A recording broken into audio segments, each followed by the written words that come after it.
Bonjour à tous, bienvenue dans ce Morning Vest. On est le 9 mai et tout de suite on commence avec les plans sur les indices américains avec le S&P 500.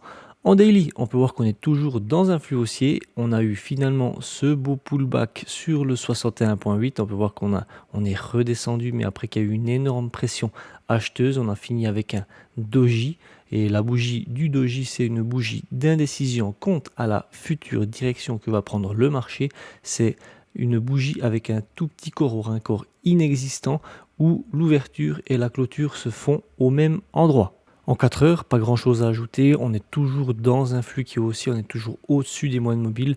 On voit ici qu'on était bien venu rechercher le 61.8 qu'on a vu tout à l'heure en daily. On est actuellement bloqué dans un précédent plus haut qu'on voit ici, on est actuellement en plein dedans et puis on est sur le haut du canal. Donc est-ce qu'on est en train de refaire un pullback sur le haut de ce canal-là puis qu'on repart à la hausse, ou est-ce qu'on est en train de vouloir avoir envie de le réintégrer? C'est difficile à dire pour le moment. On n'a pas fait grand-chose lors de la journée d'hier à part être venu rechercher le 61.8. En théorie, maintenant qu'on est venu le retester, on est censé devoir repartir au 100%. Et puis après, si on regarde un petit peu plus les obstacles qu'il peut y avoir jusqu'au 100%, ben ici on peut voir qu'on bloque dans ce précédent plus haut. On en a un autre ici, on a un autre ici. On a quelques petits obstacles avant d'arriver au 100%, c'est clair. Mais pour le moment, on est en train de faire un pullback sur le haut du canal qu'on avait cassé, à voir pour le reste de la journée comment ça va se dessiner. En 1 heure, et pour mon plan, donc là on peut voir qu'on est toujours dans un flux qui est haussier. Par contre, on a les moyennes mobiles qui commencent à s'orienter à l'horizontale, et là on peut voir que le prix a bien réintégré les moyennes mobiles. Donc on est vraiment entre la moyenne mobile 20 et la moyenne mobile 50. On est en train gentiment de recasser le haut du canal par le bas. On va voir s'il le réintègre au fil de la journée. Moi, pour mes plans, je vais quand même rester acheteur, donc je vais plus rechercher des achats sur des replis. Et pour mon premier plan acheteur, ce serait que si effectivement on vient à revenir sur les 61.8 du dernier mouvement baissier en daily et sur signal, ben je pourrais tenter un achat. Donc attention, cette fois-ci, si on retente un achat par ici, on sera quand même sous les moyennes mobiles. Donc ce sera à voir, il faudra voir dans le contexte, il faudra voir à ce moment-là, quand le marché aura ouvert, ce que ça pourra donner.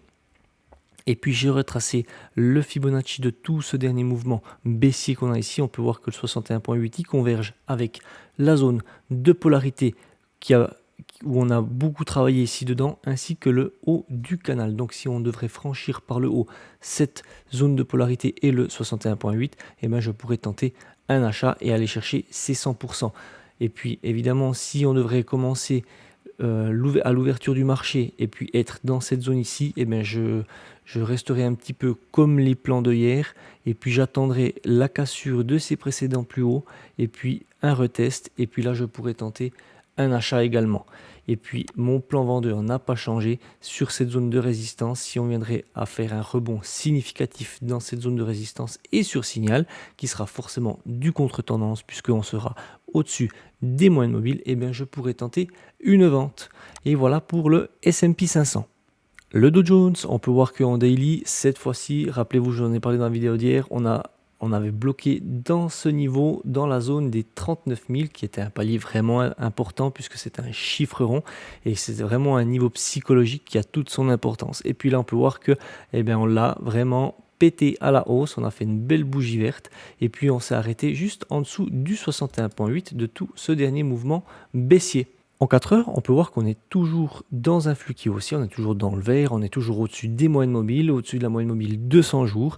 On peut voir qu'on avait stagné dans cette zone ici suite au croisement répétition des moyennes mobiles. On bloquait sur ces précédents niveaux qu'on a ici, on a réussi à les casser par le haut, on a réussi à casser le palier psychologique du chiffre rond des 39 000, et puis là on se retrouve sous le 61.8 du dernier mouvement baissier. Donc là vraiment, pour confirmer ce changement de tendance, il faudrait qu'on recasse encore le 61.8, et puis là il y a de fortes probabilités qu'on aille rechercher les 100% de tout ce dernier mouvement baissier. En 1 heure, et pour mon plan, donc là on peut voir qu'on est toujours dans un flux qui est haussier, on fait des plus hauts qui sont plus hauts que les précédents et des plus bas qui sont plus haut que les précédents. Donc là, moi, pour mes scénarios, je vais plus être dans la recherche de faire des achats. Attention, on a la zone du 61,8 du dernier mouvement baissier en daily qui est juste au-dessus de notre tête. Donc moi, on peut voir qu'on est entre deux zones psychologiques et puis qu'on n'a pas grand-chose entre ces deux zones. Et puis tout dépend de la volatilité du Dow Jones aujourd'hui. Peut-être qu'on n'atteint aucune de ces deux zones. Donc on va voir un petit peu qu'est-ce qu'on peut faire. On a quand même deux gros niveaux, puis on peut aller voir si on trouve des niveaux intermédiaires, peut-être un petit peu moins importants entre ces deux zones. Donc moi, pour mon premier plan acheteur, ce serait qu'on revienne dans cette zone de polarité qu'on voit ici. Et puis sur signal, je pourrais tenter un achat. Et puis si on a un rejet du 61,8 et de cette zone de résistance qu'on voit ici, je pourrais tenter une vente. Évidemment, on sera au-dessus des moyennes mobiles, ce sera forcément du contre-tendance. Et puis si on a un franchissement par le haut du 61,8 avec un retest sur ce palier-là, je pourrais continuer d'acheter dans le flux. Maintenant, dans le cas où on devrait stagner ici autour, je vais retracer un Fibonacci du dernier mouvement aussi qu'on a eu pour voir si on a un niveau qui peut nous dire quelque chose ou pas. On a vraiment, je regarde toujours le niveau du 61,8, pour moi c'est un niveau important. On peut voir qu'on arrive par ici, mais pour moi il converge avec pas grand chose. Pour moi ça aurait pas vraiment de sens de mettre un ordre d'achat si on vient rechercher ici. Effectivement il y a la moyenne mobile 50 qui est juste là. Je dis pas que ça ne peut vraiment pas fonctionner, mais pour moi c'est pas suffisamment propre. Moi ce que je verrais avant toute chose, ce serait qu'on trace par exemple un niveau résistance, enfin un niveau polarité juste ici, qui converge avec les précédents plus hauts, puis on regarde déjà comment ça réagit à ce moment-là.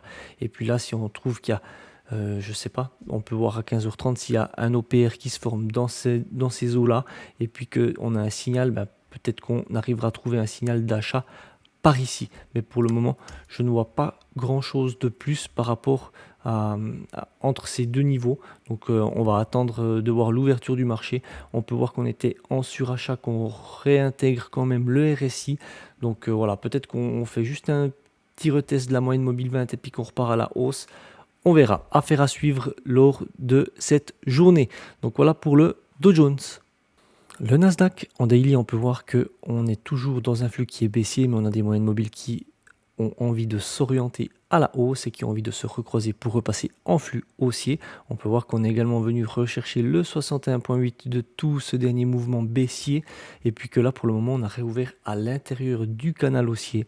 Pour le moment, on peut voir que les deux précédents jours, on avait quand même fait ce qu'on appelle des dojis, des toupies. C'est vraiment des bougies avec des tout petits corps, donc où il y a l'ouverture et la clôture qui se font plus ou moins au même niveau, et puis qui indique quand même une indécision quant à la future direction que va prendre le marché. En 4 heures, on n'a pas grand chose de plus à dire. On voit qu'on est toujours dans un flux qui est haussier, on est toujours au-dessus des moyennes mobiles, et puis on peut voir qu'on était sorti de cette phase d'accumulation ici, cette petite phase de range où on a réussi à s'extirper en sortant du 61, en franchissant le 61,8 par le haut de tout ce dernier mouvement baissier qu'on a ici.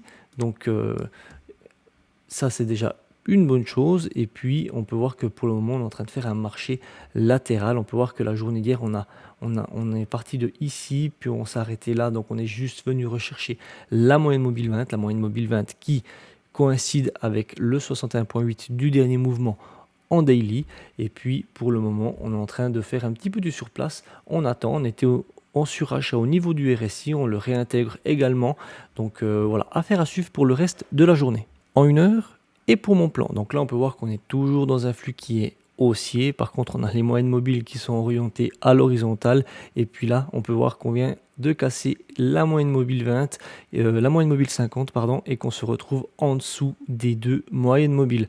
Donc là on est plus dans un flux qui est neutre, puisqu'on est dans un flux vert mais qu'on est en dessous des moyennes mobiles. On est plus dans un flux qui est neutre, qui est à la recherche en fait d'une tendance. Pour le moment on fait du surplace, on a réintégré ce canal haussier qu'on voit ici.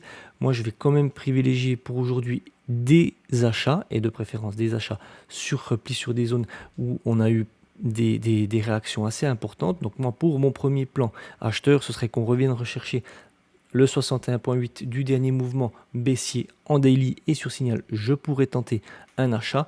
J'ai quand même retracé le Fibonacci de tout ce dernier mouvement baissier qu'on a ici. Et puis, on peut voir que le 61.8, quand même, il converge avec le haut du canal. Donc, si on serait amené à casser le 61.8 et le haut du canal, on pourrait forcément tenter un achat pour aller en tout cas chercher les 100% dans un premier temps. Après, ce qui me retient un peu, c'est ces deux bougies qu'on a ici avec ces deux mèches. Et de préférence, j'aurais préféré que ça casse également ces deux bougies. Après, ce qu'on peut également envisager, c'est que, imaginons, on a un OPR qui se forme ici. Et puis que on a notre prix qui stagne par ici, on n'a pas de point d'entrée, et puis tout d'un coup, il est à l'intérieur. Et puis, il casse le 61.8, il casse le haut de son OPR, il vient casser également le haut du canal.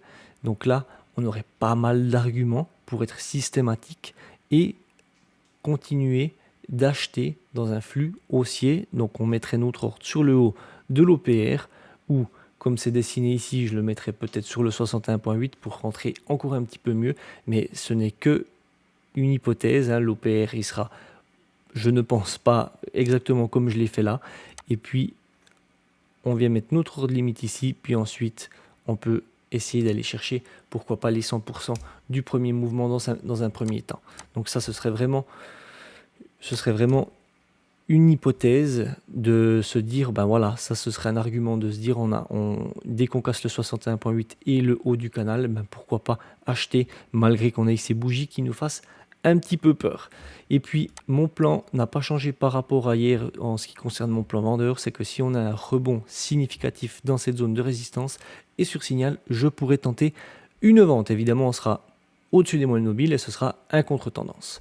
Donc voilà pour le Nasdaq et pour les plans sur les indices américains. On peut directement passer au calendrier économique. Et concernant le calendrier économique, on peut voir qu'aujourd'hui, on a un calendrier qui est un peu plus chargé que les jours précédents. On commence avec un jour férié du côté de la Suisse. Et puis, du côté de l'Europe, on aura deux discours de membres de la BCE.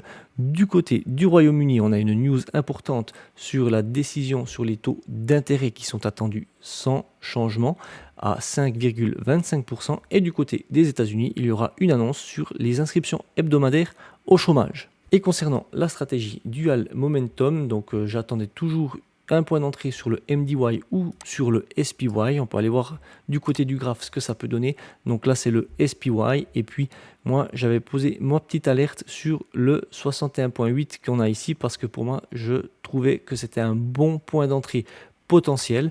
Et pour le moment, on n'est pas venu le rechercher. Donc pour le moment, c'est dommage. Je suis toujours en attente. On verra si on vient un petit peu plus corriger, puis on vient rechercher ce palier-là. Après, en ce qui concerne l'ETF MDY, on peut voir que un petit peu plus réactif, peut-être un petit peu plus volatile. On est vraiment sur la zone du 61.8 de tout ce dernier mouvement baissier. Donc là, potentiellement, ce serait un point d'entrée qui serait envisageable, mais je préfère, pour le moment, j'ai une préférence pour le SPY. Donc je vais rester sur le SPY, je vais observer ce qui se passe aujourd'hui, et puis en fonction de ce qui se passe aujourd'hui, je regarderai. Je vais quand même pas fermer, je vais pas être fermé au MDY, mais je vais regarder un petit peu qu'est-ce qui se passe aujourd'hui. Mais voilà, j'avoue quand même que j'ai une préférence pour le SPY. Voilà, c'est tout pour moi pour aujourd'hui. Je vous invite à mettre vos retours dans les commentaires, à vous abonner à la chaîne. Moi, je vous dis à tout bientôt pour une nouvelle vidéo. Et surtout, n'oubliez pas de rester prudent sur les marchés. Ciao!